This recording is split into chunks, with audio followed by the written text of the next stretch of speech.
Fala aí pessoal, aqui é o Gabriel Fedosso com mais um vídeo para a internet, tudo bom com vocês? Aqui tá tudo maravilhoso. Galera, queria lembrar vocês aí de se inscreverem, deixarem seu like, compartilhar esse vídeo, deixar sua sugestão aí de outra história, outro fato, outro ocorrido para eu contar aqui, e é isso.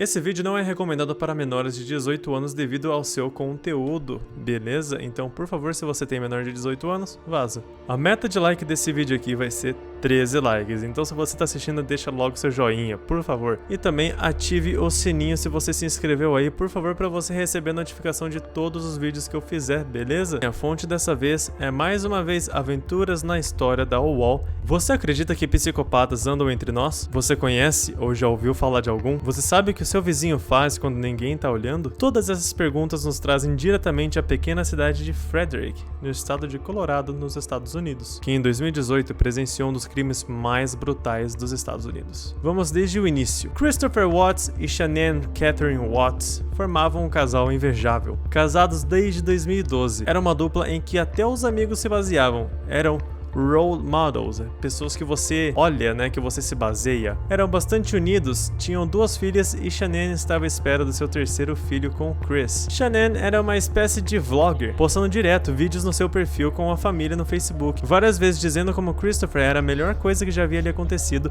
além de um ótimo pai para as crianças. De repente, tudo mudou. Christopher começou a se comportar friamente, levando a sua mulher a pensar que ele estava tendo um caso com outra mulher, coisa que ele jurou de pé junto diversas vezes que não estava. Para melhorar a situação, Shanann, que não tinha uma relação muito boa com os pais de Christopher, entrou em uma discussão com eles por darem um sorvete que causaria uma crise alérgica em uma de suas filhas, chegando a dizer que ela não queria nunca mais que elas pisassem na casa de seus sogros. E Christopher era um cara muito ligado a seus pais, então ele escutava muito o que eles falavam pra ele, tipo, muito mesmo. As coisas começaram a ficar estranhas, mas para surpresa de todo mundo, Shanann descobriu que estava grávida do seu terceiro filho com o Chris, como eu já tinha falado antes. Essa descoberta meio que acalmou as coisas entre os dois, já que pela primeira vez teriam um menino, e que chamariam de Nico. Shanann achou que após a notícia as coisas estariam finalmente voltando ao normal, até que 3 meses depois de saber da gravidez, ela teve que fazer uma viagem a trabalho para o Arizona com a sua amiga Nicole. Vou falar em português, Nicole. A viagem durou cerca de 5 dias, e em 13 de agosto de 2018, Shanann foi deixada em casa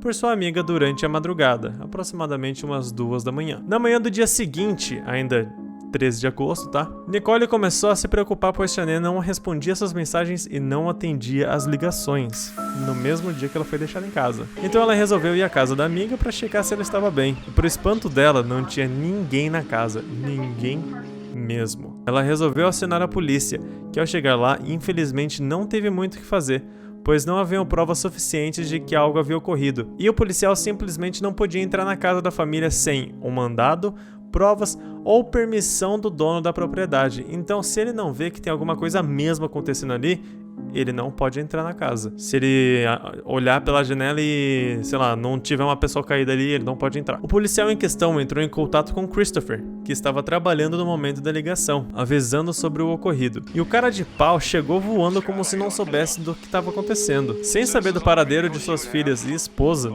ele autorizou a entrada do policial na residência e se mostrou interessado em discutir maneiras de encontrar sua família. Dentro da moradia não havia sinais de sangue ou conflito, nada que acusasse de imediato a culpa de Christopher. A casa estava até arrumada demais, o que é meio suspeito, sim.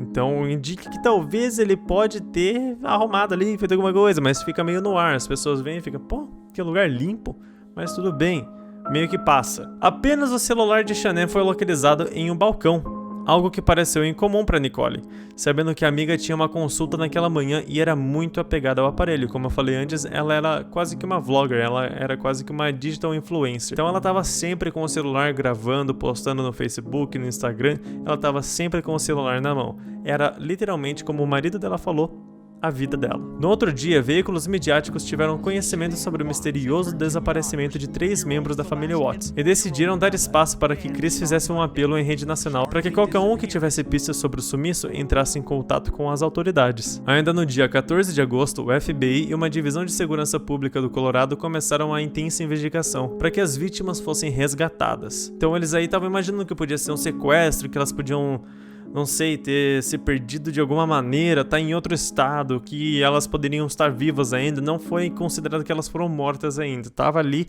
na busca. Sempre que perguntado, Christopher afirmava que não sabia do paradeiro da mulher, dizendo que tinha saído para o trabalho logo após a chegada da esposa em casa. Apesar de apresentar um comportamento apático e frio, o homem confessava em entrevistas que queria ver a família de volta o mais rápido possível.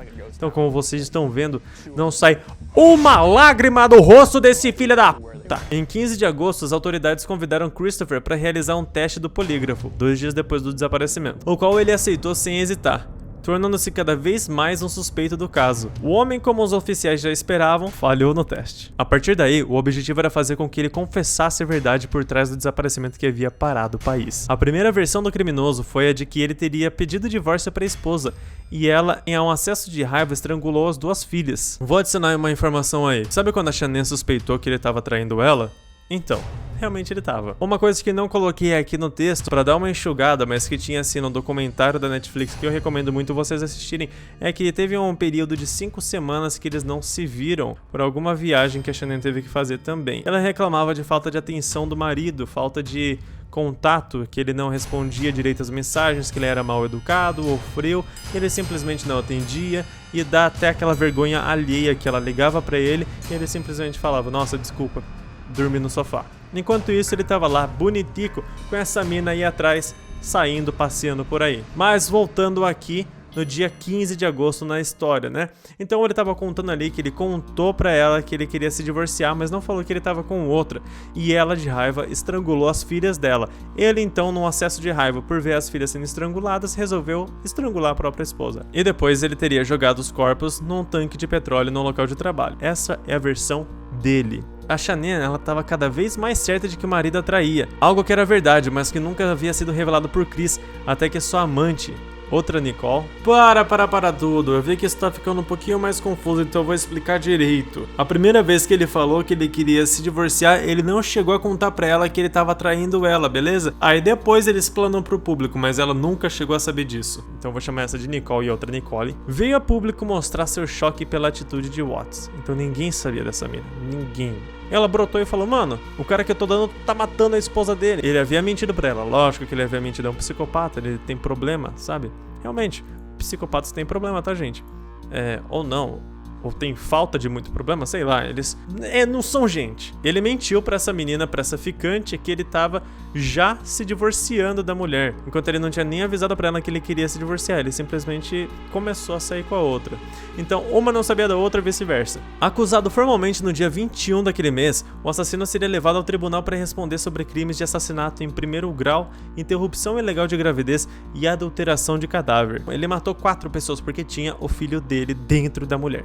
Entretanto, a verdade completa ainda não tinha sido revelada. O caso, descrito como uma aniquilação familiar, precisou ser acelerado em processos legais. Isso é bem comum, na verdade, porque em algumas situações como essa, o culpado às vezes fica culpado demais também, e ele comete um suicídio, ou ele simplesmente é louco demais e não quer ir pra cadeia, ele prefere se matar. Ainda mais levando em consideração que o Watts havia pagado fiança para esperar o julgamento em liberdade, então a chance dele se matar era muito maior, dele fazer alguma coisa, dele fugir de qualquer coisa. Confessando ser responsável pelas 3 mortes, Christopher foi sentenciado em 19 de novembro a 5 prisões perpétuas. Ele permanece na Dodge Correctional Institution, que é uma prisão de segurança máxima em Wisconsin. Já era certo que o pai tinha matado as 2 filhas e a esposa, mas os detalhes do crime só foram revelados em março de 2019. 8 meses depois, em uma entrevista à polícia, Christopher finalmente contou a verdade. Em uma discussão com a esposa, na qual o psicopata pediu o divórcio, ela afirmou que ele nunca mais veria as filhas novamente. Ele a estrangulou até a morte, na cama que eles dormiam. De repente, Bella, uma das filhas, entrou no quarto e viu a mãe desacordada.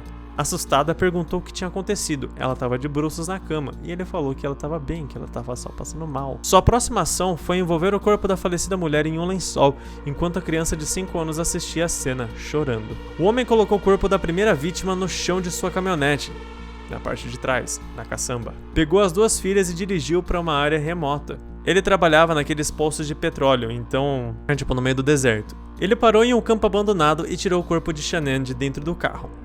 As meninas apavoradas perguntavam o que ele estava fazendo e ele falava que estava tudo bem.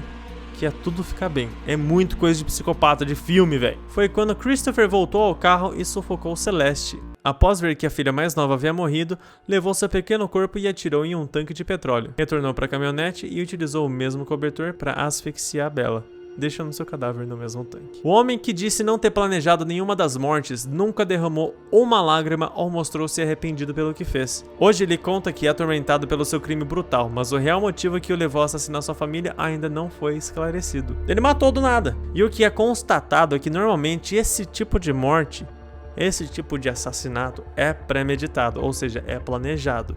Mas ele nunca vai revelar. Ele foi, como eu disse, sentenciado à prisão perpétua, mas ele poderia sim ter sido sentenciado à morte. Ele só não foi sentenciado à morte porque ele confessou. Mas se ele tivesse sido culpado, se ele tivesse sido declarado culpado, todas as evidências estivessem ali e ele não confessasse, ele teria sido sim sentenciado à morte. Mas é isso o vídeo de hoje. Espero que vocês tenham gostado. Se vocês assistiram até aqui, mano, deixa seu like de novo, se inscreve e compartilha esse vídeo. Mano, ajuda a chegar a mais pessoas. É nóis.